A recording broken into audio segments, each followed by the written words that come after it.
Good evening. বসন্তের একটা বিকেলে দোল উৎসবের প্রাক্কালে আজকে 23শে মার্চ রবিবার তোমাদের সবাইকে জানাই আমার পরিবারে স্বাগত। আশা করি তোমরা সবাই খুব ভালো আছো, সুস্থ আছো আর হাসি খুশিতে আছো। আজকে পূর্ণিমা তিথিতে অনেকগুলো নেমন্তন্ন ছিল।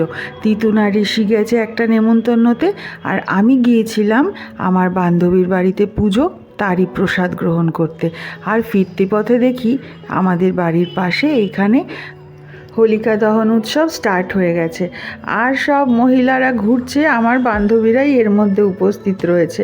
আমাকেও ডাকাডাকি করছিল, কিন্তু এইবার তো আমি কোনো উৎসবে অনুষ্ঠানে যোগ দেব না।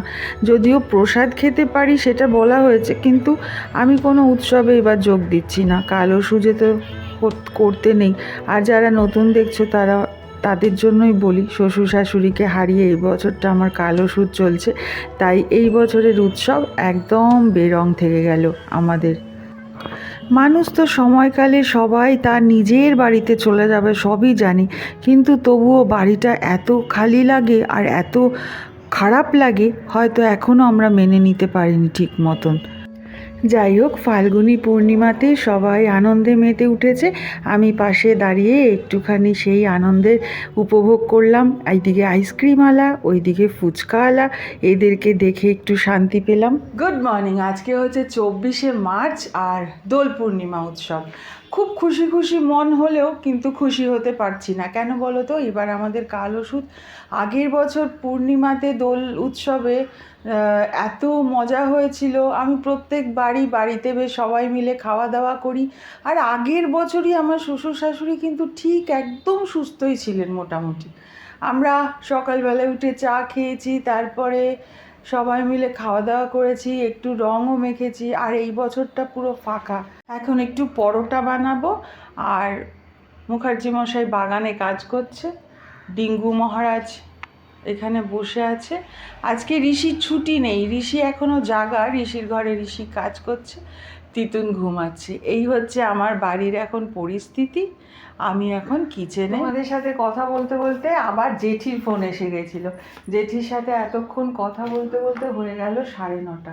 মানে আমি সকাল থেকে না কোনো সময় বেরই করতে পারি না। যদিও চা খাওয়ার সময়টুকু একটু বসি, সেই সময়টুকু না বসলে সারাদিন আমার খিচখিচ লাগবে। চলো যাই হোক, এখন আয়োজন শুরু করে দিই। ঋষিকে খাবার ফ্রিজ থেকে বার করব। কালকে ওই এথেনা, যে আমার মেয়ের মতন হয়ে গেছে, ঋষির বান্ধবী, কলিগ আর কি, ও মেয়ের মতন হয়ে গেছে। ও আর ওর বরের বাড়িতে যে গেছিলো, এত প্রসাদ খেয়ে তো আর শেষ করতে পারি না। এখন সেইগুলো বের করে ওইগুলোকে একটা ব্যবস্থা করি। আর আলুর দম, যে এত আলুর দম, সেই আলুর দমগুলো আবার একটু গরম করব, করে পরোটা দিয়ে আমরা ব্রেকফাস্ট খাবো।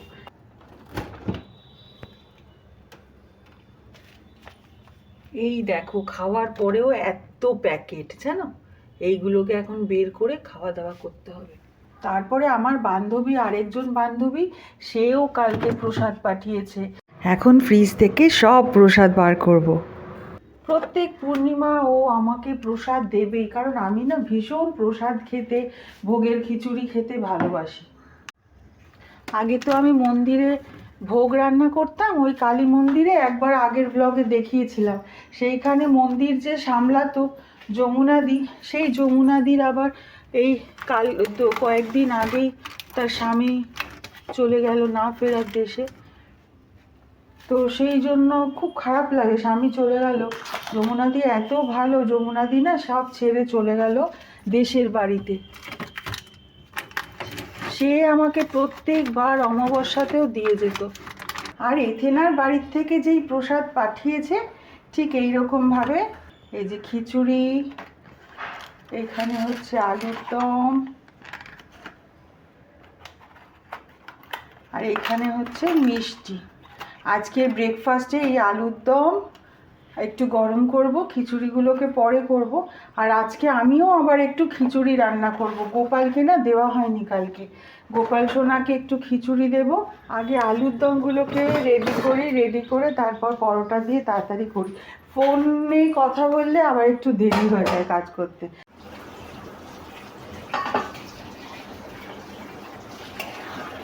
আলুর দমটাকে একটু ঝোল বাড়িয়ে দিলাম, বুঝলে? খুব সুন্দর হয়েছে আলুর দমটা। হ্যাঁ, খিচুড়িটাকেও ভালো করে গরম করবো, তারপরে খাওয়া দাওয়া হবে। এইবার বসে একটু খেয়ে নিই ব্রেকফাস্ট। আলুর দমটা এরকম করলাম, পরোটা করে নিলাম সবার জন্য, আর সঙ্গে রয়েছে মিষ্টি। একটু শান্তি মতন খেয়ে নিই। পেছনটা একটু দেখতে আসলাম, এই ফুলগুলো কীরকম শুকিয়েই গেছে, আর বেশি দিন হবে না, আর কটা দিন এই ফুল থাকবে।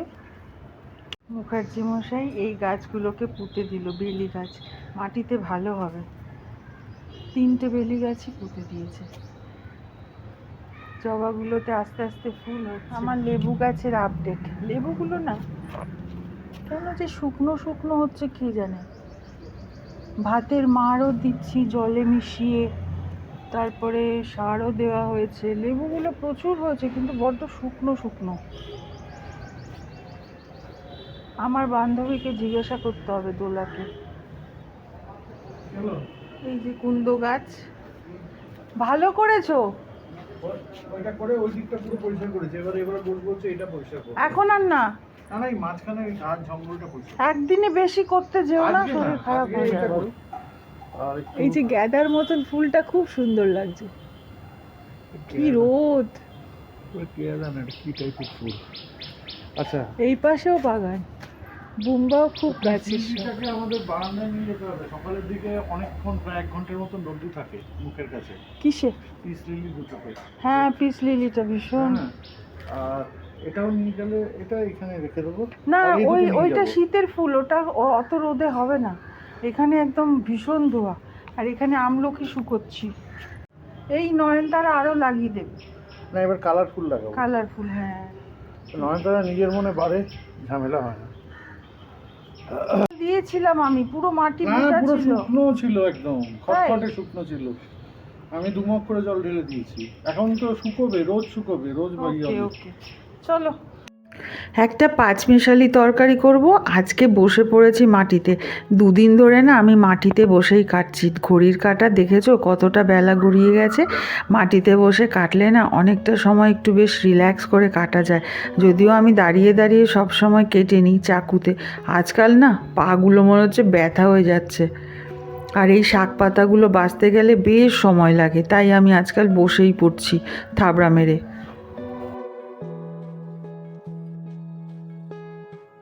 ঠাকুরের জন্য একটু ভোগ রান্না করব, ভোগের মধ্যেই কিছু সবজিপাতি দিয়ে দেব। হয়ে গেছে আমার ভোগ রান্না, আর পাঁচমিশালি তরকারিটা এইখানে বসিয়ে দিলাম। ঠাকুরের কড়াইতেই দেব, কিন্তু আজকে না পাঁচমিশালি তরকারিটা দেওয়া যাবে না ঠাকুরের কাছে ভোগ। ওই লবণটা আমি অন্যরকম দিয়ে দিয়েছিলাম ভুল করে। যাই হোক, গোপাল সোনার জন্য ভোগ তো রেডি, এই দিকে পাঁচমিশালি তরকারিটাও রেডি হয়ে যাচ্ছে।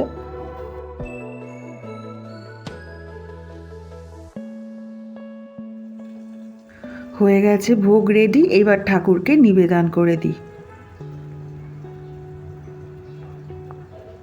গন্ধটাই আলাদা হয় যখন ঠাকুরের নামে তৈরি করি। শ্রীকৃষ্ণ গোবিন্দ হরে মুরারি, হে নাথ নারায়ণ বাসুদেবা, শ্রীকৃষ্ণ গোবিন্দ হরে মুরারি। আজকে রাস্তাঘাটে শুধু কয়েকটা বাইক আর কতগুলো ভূতের মতন, ওই দেখো সব কালারফুল মানুষ আজকে। এই রাস্তাটা একদম ফাঁকা, ওই যে দুটো ভূতের মতন আসছে। আর আমি এখানে একটু জল দিয়ে রেখেছি, সেই দিন গাছের মধ্যে জল ছিল বলে কতগুলো ওই পাখিরা এসে কি সুন্দর স্নান করছিল, তাই দেখে আমি মাটির এই মালসাটায় জল দিয়ে রেখেছি। আমার অ্যাডিনিয়াম গাছটা বেশ ভালো লাগছে আজকে। বাইরের প্রকৃতি দেখে আসলাম, এবার রান্নার দেখি কি অবস্থা। ঠাকুরকে ভোগ লাগিয়ে দিয়েছি, এই তরকারিটা আর ঠাকুরকে দেবো না।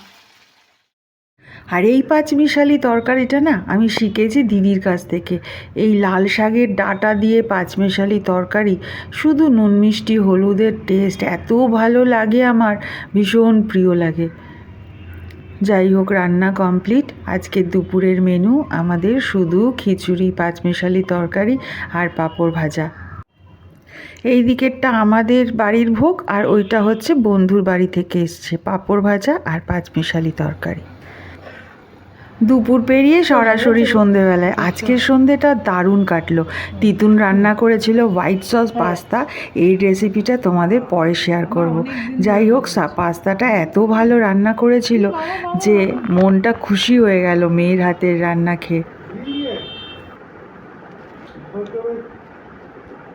চিজি ফ্লেভার আমারটা আজকের ব্লগটা এখানেই তাহলে শেষ করি। ভালো লাগলে তোমরা একটা লাইক করে আমাকে কমেন্ট করে জানিও। নিজেদের অনেক খেয়াল রেখো, সুস্থ থেকো, আর হোলি উৎসবের জন্য তোমাদের সবাইকে অনেক অনেক শুভেচ্ছা। Bye bye.